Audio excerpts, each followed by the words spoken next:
इतिहास की परतों में ऐसे कई कहानियाँ और राज दफन है जो अगर सामने आ जाएं तो आपके रोंगटे खड़े हो जाएंगे। फिल्मों में तो आपने ड्रैकुला के बारे में सुना और देखा होगा, लेकिन असल ज़िंदगी में क्या ड्रैकुला होते हैं? तो इसका जवाब हाँ है। हंगरी की महारानी एलिजाबेथ बाथरी का नाम सबसे फर्स्ट पेज पे आता है, जिसे लेडी ड्रैकुला की उपाधि दी गई है क्योंकि उनके कारनामे ही इतने खौफनाक और इतने भयानक थे जिसे सुनकर के रोंगटे खड़े हो जाते हैं। ये महारानी कुंवारी लड़कियों को मारकर उनके खून से नहाती थी, और सिर्फ वो उनके खून से नहाती नहीं थी, वो उनके खून को पिया भी करती थी। वो लड़कियों के जिस्म पर चाकू से वार करती थी और जब ब्लड निकलने लगता था तो वो उसके खून को पी जाया करती थी, और खून पीने के बाद वो उसके खून को एक टब में जमा करती थी, और जब टब भर जाता था तो वो उसमें बड़े ही आराम से नहाया करती थी। और एलिजाबेथ बाथरी की खूबसूरती के चर्चे दूर दूर तक हुआ करते थे क्योंकि वो बहुत खूबसूरत थी, और उसे ऐसा लगता था कि मेरी खूबसूरती का राज यंग लड़कियों का ब्लड है, जिसके लिए वो ऐसा करती थी। और वो सिर्फ उसमें नहाया ही नहीं करती थी, जब उनकी इच्छा होती थी तो वो उन लड़कियों के मांस को भी खा जाया करती थी। उसकी दरिंदगी इतनी ज़्यादा बढ़ चुकी थी कि वह लड़कियों को मारने के बाद अपने दांतों से खुद उन लड़कियों के मांस को उसके जिस्म से अलग करती थी और कंकाल को अलग कर दिया करती थी। बाथरी के इस भयानक जुर्म में उसके 3 नौकर भी शामिल थे। दरअसल एलिजाबेथ बाथरी हंगरी राजघरानों से ताल्लुक़ रखती थी। लड़कियों को अपने चंगुल में फंसाने के लिए एलिजाबेथ बहुत बड़ा जाल बुनती थी। एक ऊंचे रसूख वाली महिला होने की वजह से वो आसपास के गांव की गरीब लड़कियों को अपने महल में अच्छे पैसों पर काम करने का लालच देकर बुला लेती थी, लेकिन लड़कियां जैसे ही महल में जाती थी वो उन्हें अपना शिकार बना लेती थी।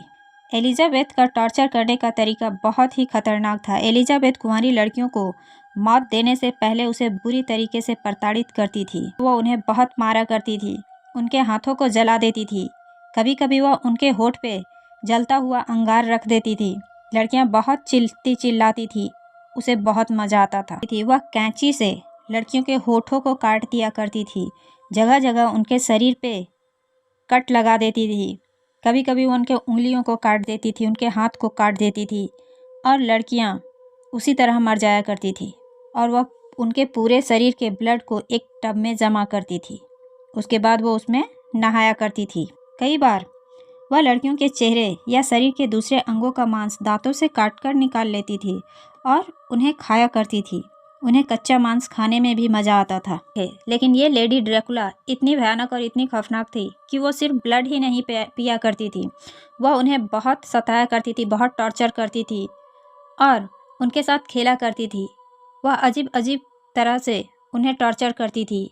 कभी वह जिंदा लड़कियों के ही शरीर को छत विछत कर देती थी। उन्हें वह बड़ी ही बेरहमी के साथ उनके हाथ पांव को शरीर से अलग कर देती थी। जब गरीब घर की लड़कियां गायब होने लगी तो उनके घर के लोग शिकायत करना चालू कर देते हैं हंगरी के राजा से। लेकिन जब बड़े घर के लोगों को वो अपना शिकार बनाना चालू कर देती है, क्योंकि गरीब घर के लोग की लड़कियां अब उनके पास काम करने के लिए नहीं जाती थी, क्योंकि उन्हें कुछ शक हो गया था कि जो लड़कियां महल में जाती हैं वो वापस नहीं आती है, तो उन्होंने अपने घर की लड़कियों को भेजना बंद कर दिया। तो वो बड़े घर की लड़कियों को अपना शिकार बनाना चालू कर देती है।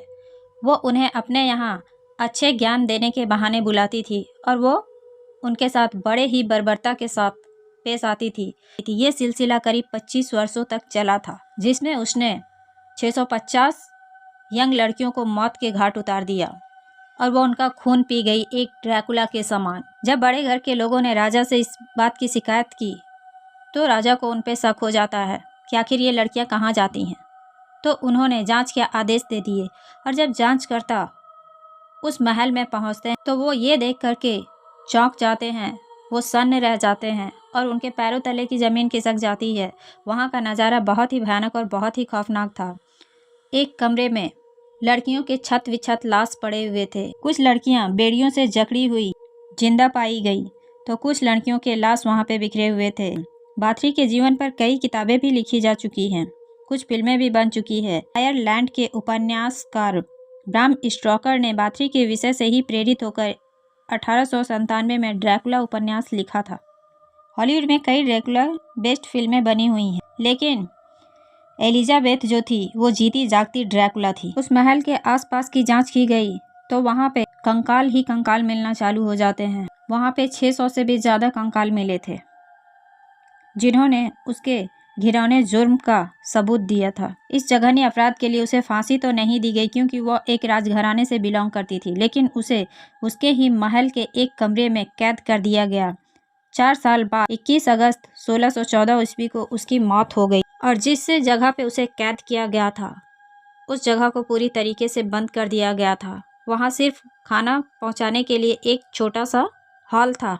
हवा जाने के लिए एक छोटी सी खिड़की के अलावा उस कमरे में कुछ भी नहीं। जब उसकी मौत होती है तो मौत के बाद वहाँ से अजीब तरीके से भयानक हंसने और चीखने चिल्लाने की आवाज़ें सुनाई देने लगती थी और साथ ही साथ उस महल के लोगों ने यह भी फील किया जो वहाँ पे वर्क करते थे कि वहाँ पे लड़कियों की चीखने चिल्लाने की आवाज़ें आती है जो बहुत ही भयानक होती है। धीरे धीरे वो लोग वहाँ से कहीं और चले जाते हैं, वो दूसरे कामों में लग जाते हैं और वहाँ काम करने वाले जितने भी लोग थे जो उस महल में काम करते थे वो कहीं और शिफ्ट हो जाते हैं क्योंकि वो भयानक आवाज़ें उन्हें बहुत डराती थी।